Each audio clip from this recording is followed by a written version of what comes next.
North of Vancouver Island, on board her boat Blackfish Sound, Alexandra Morton is crisscrossing the waters of Broughton Strait, looking for the characteristic sound of killer whales. Fascinated by the language of marine mammals, this biologist has devoted her life to their protection. I came to this place because I wanted to study animals. I wanted to study how animals communicate. You know, I'm working for the whales, but I'm also working for my children. And people like me are always trying to communicate. We're all connected. You might not think you're connected, but we are.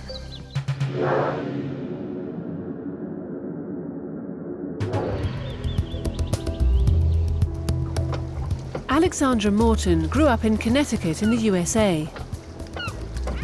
From a young age, she was interested in the methods of communication used by animals. The more she's learned about marine mammals, the more her thirst for knowledge has grown. Her scientific adventure started in California.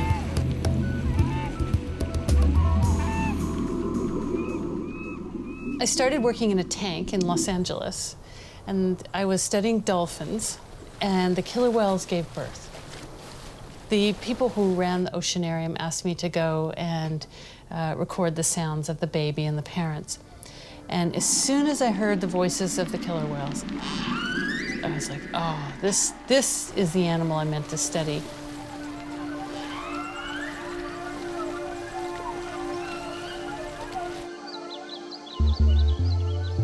After a few years studying the behavior of killer whales in captivity, Alexandra wondered if the fact of being confined might not influence their ability to communicate. She decided to go to look for the family of these killer whales, which were captured when they were very young.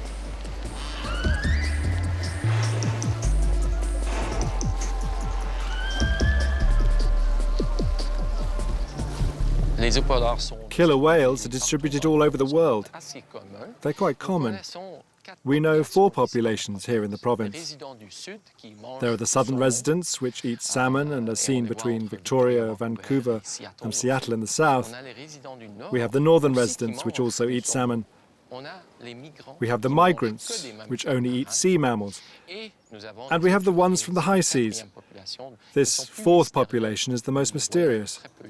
We rarely see them in the waters close to the coast. Hi, Courtney.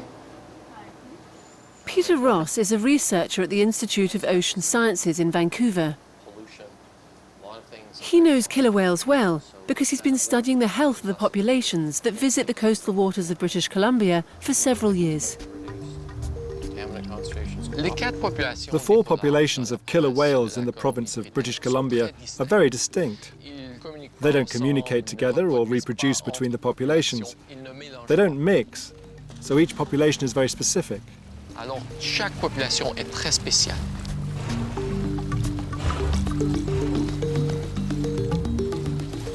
During her research, Alexandra discovered that the killer whales in the Los Angeles aquarium came from a population living north of Vancouver Island.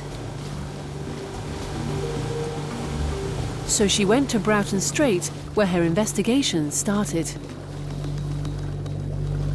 Bought a little inflatable boat, and I talked 2 friends into going with me, and we piled everything into a pickup truck and drove to Canada, got to Alert Bay, pumped up the boat, put all our stuff in it, and there were killer whales suddenly.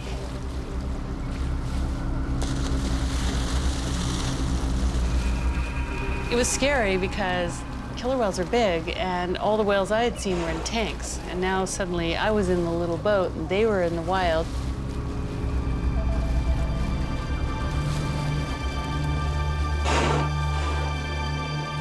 Each family of killer whales has a specific language which differentiates them from the others. Alexandra was certain she could find the clan she was looking for.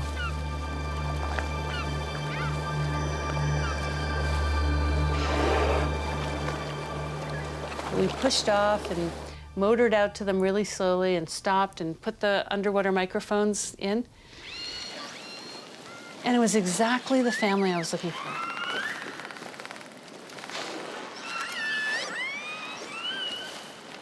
The sounds were so beautiful. I'd always heard them in a tank, and you could hear the pumps and the drains, and now the sounds were just rolling on, echoing through many kilometers of ocean.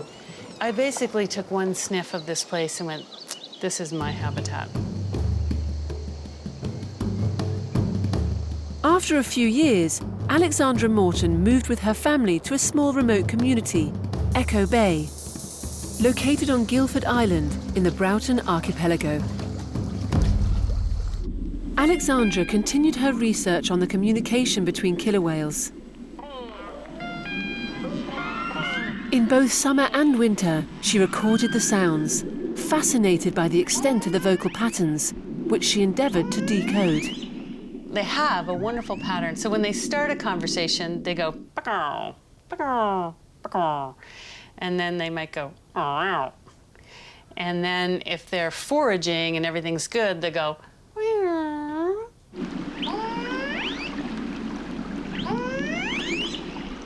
And if they're very excited, they'll go, "Meow." And then when they're ending the conversation, it's "Baka, baka, baka," back and forth like that. So it was very easy to recognize them.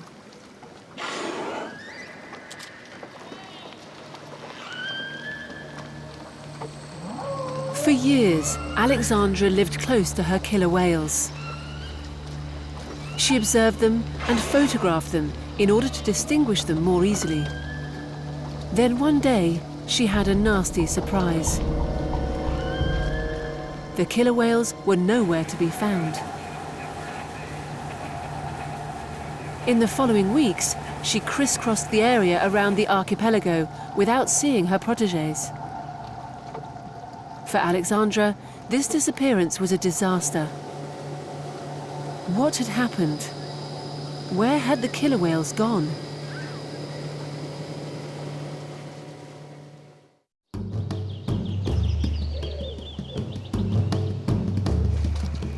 Alexandra Morton tried to find out the reasons for the departure of her family of killer whales.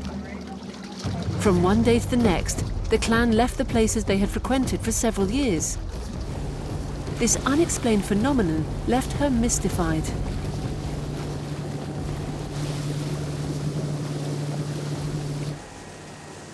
At first, of course, I didn't know they weren't going to come back, so I kept looking for them. And as the years went by, I began thinking, I can't be a whale researcher and stay here. I should really go somewhere else. But now my son was in school, and I had a beautiful little home, and I didn't want to move. And then I began to think, well, as the biologist here, really, maybe it's my responsibility to do something about this. I shouldn't just up and leave.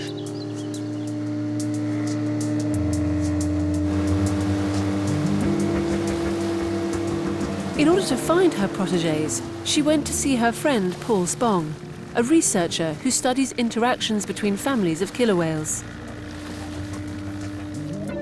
Located on Hansen Island, Orca Lab is a listening and recording lab right in the middle of a crossroads where different families of killer whales residing in the north congregate.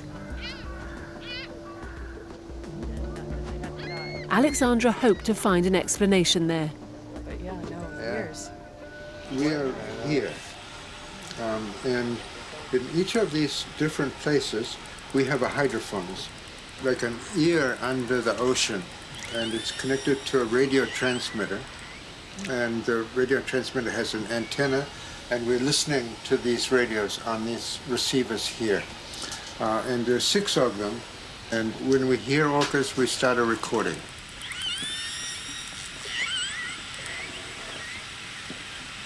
And then we can track them around, and we can hear them moving from one space to another.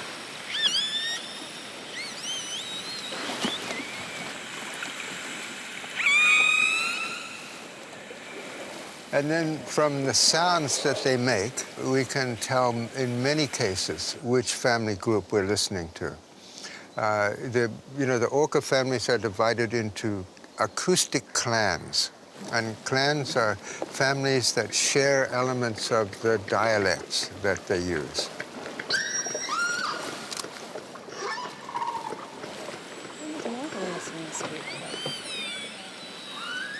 The Orca-Lab technology finally located Alexandra's family of killer whales 60 kilometers further to the north. For Alexandra, it was a dilemma. If she wanted to pursue her research on the killer whales, she would have to leave Echo Bay, where she had lived since the early 1980s.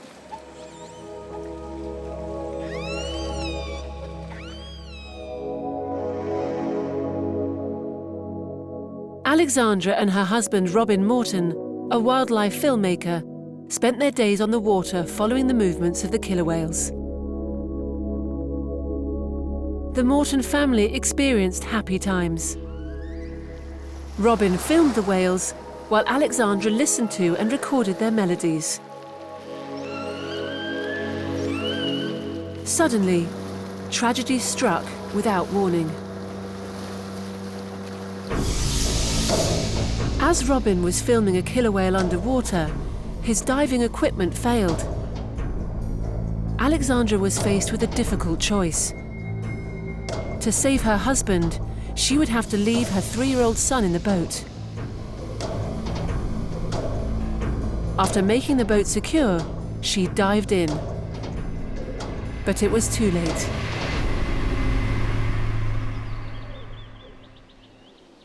Ooh, I was mad at that killer whale for a long time.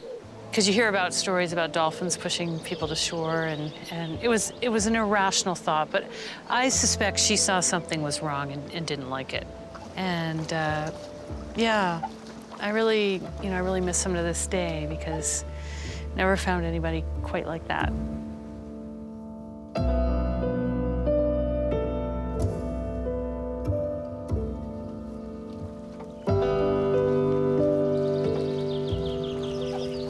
In spite of the huge void left by Robin's death, Alexandra decided to stay in Echo Bay with her son Jarrett.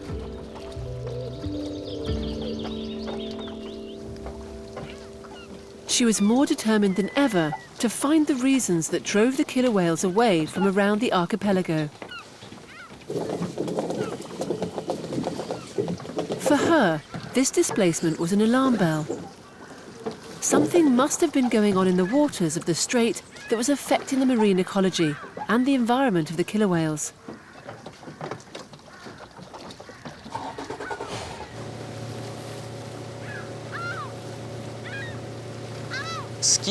The thing that attracts killer whales is food. They're looking for food to eat, and the behavior, the movements of all individuals, of populations, of clans, reflect the presence of food, quite simply. We have 2 populations that eat salmon almost exclusively. It's estimated at 90% of their annual diet.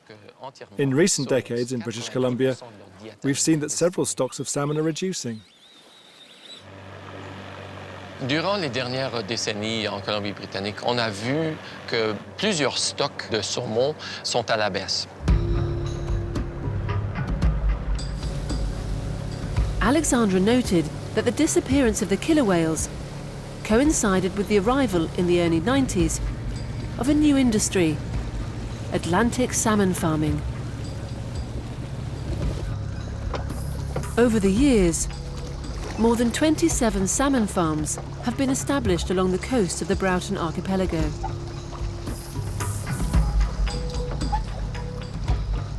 This is at the very heart of the Broughton Archipelago. It's like the hub of a wheel with all these channels coming. And sitting here is an enormous Norwegian fish farm. They don't actually tell us how many salmon are in the pens, but we're guessing between 600,000 and 1 million.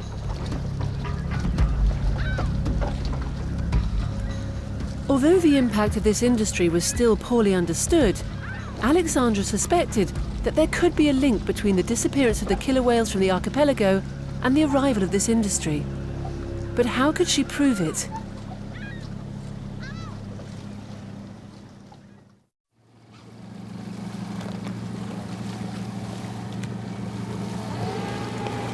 Alexandra Morton continued her research.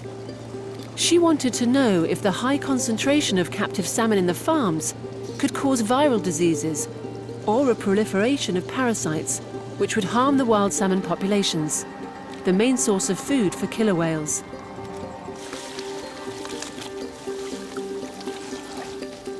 my specialty was whales.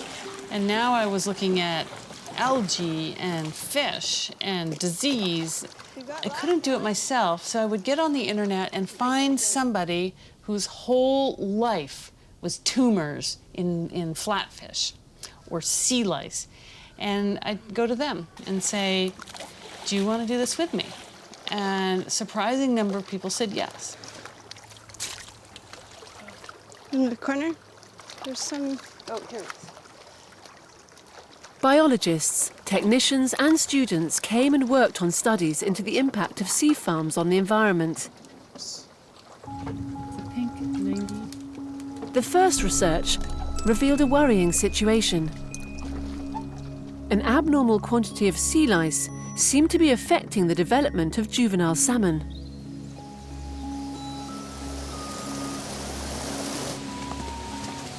Scott Rogers is a biologist specialised in marine ecosystems and environmental science. She's involved in research on sea lice.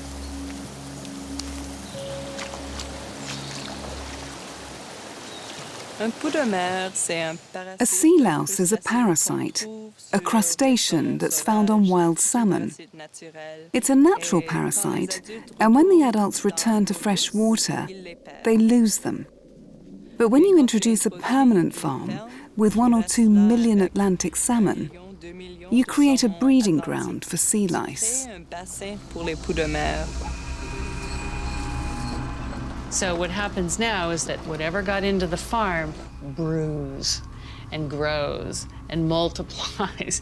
And so in the spring, when the little guys come out of the rivers, they meet billions of sea lice. And they weren't designed for that.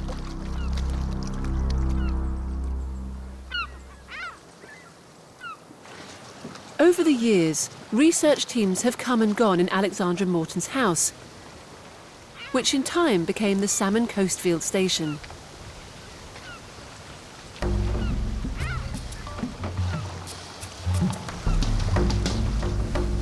The establishment of the research station and the support of collaborators has allowed Alexandra to return to her studies of cetaceans. In the last few years, Pacific whitesided dolphins have invaded the waters of Broughton Archipelago, and their numbers are constantly growing. Alexandra is wondering if this increased presence might not have contributed to the departure of the killer whales.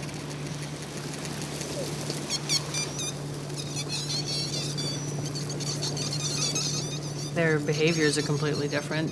The whales, you know, they generally just go on their way, but the dolphins like you. They like the boats and they come right up. They love to do like 6 things at once, all under the boat. They like people, but most animals don't like dolphins because they harass everything. They harass whales, they harass seals, they're very, well, I call them merry thugs.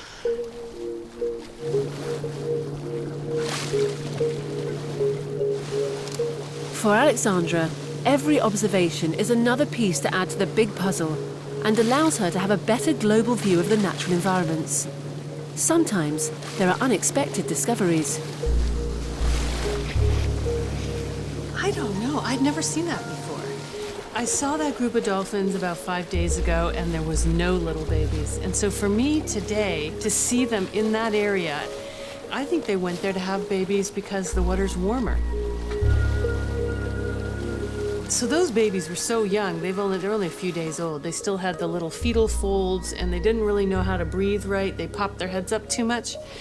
That, for me, was very interesting. I want to go back there next July and see if the same thing happens.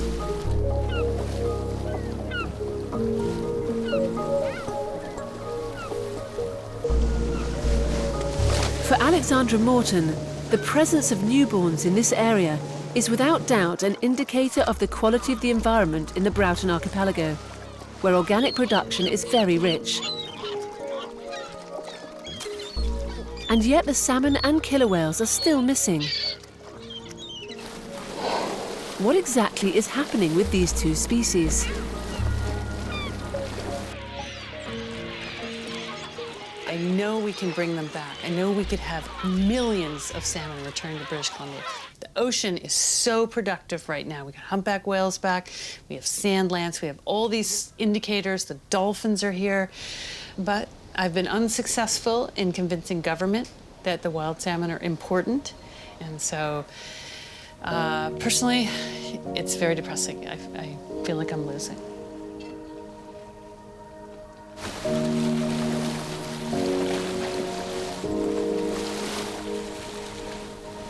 I can understand the difficulty she has seeing that things are really changing.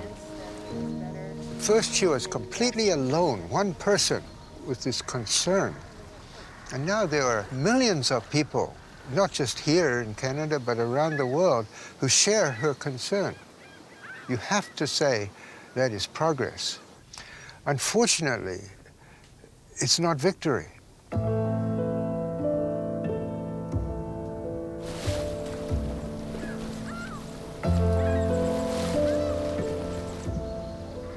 Since her arrival in the Broughton Archipelago, Alexandra Morton has witnessed several disruptions that have changed the environment in her area. More determined than ever, she persists in her fight to raise people's awareness of the importance of preserving marine ecosystems. But can she really change things? I'm going to turn these salmon back on. I'm going to bring the whales back, and this community is going to flourish. I can feel it in my soul, in my veins, and we're close. As I get older, I know more people, I have more influence, and every ounce of that's going to be used to bring this place back for the people and for the animals, because they are one thing.